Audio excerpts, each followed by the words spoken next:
آپ دیکھ رہے ہیں یوٹیوب پر مکمل اردو لغت کا واحد چینل، اور آج ہم آپ کی خدمت میں پیش کر رہے ہیں چوتھی تختی،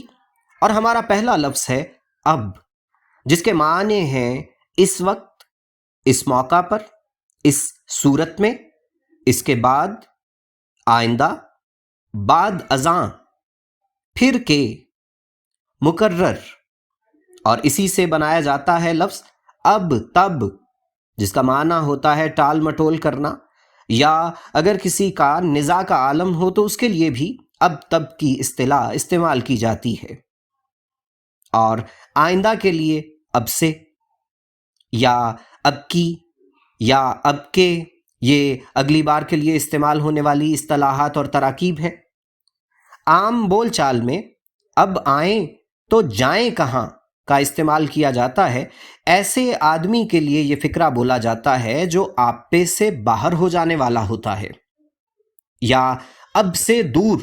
جس کا معنی ہوتا ہے کبھی پہلے، لیکن خدا نہ کرے کہ پھر ایسا ہو۔ جی ناظرین، ہمیں یقین ہے کہ آپ کو آج کے الفاظ کے تلفظات اور معنوں کا مکمل طور پر علم ہو گیا ہوگا، اور آپ کے علم میں اضافہ ہوا ہوگا۔ ہم امید کرتے ہیں کہ آپ اردو زبان اور اردو کی لغت سے محبت کے اظہار کے لیے ہمارے چینل کے ساتھ تعاون کریں گے، ہمارے ویڈیو کو شیئر کریں گے، اور چینل کی سبسکرپشن پر بھی غور فرمائیں گے۔ آپ کا بہت شکریہ۔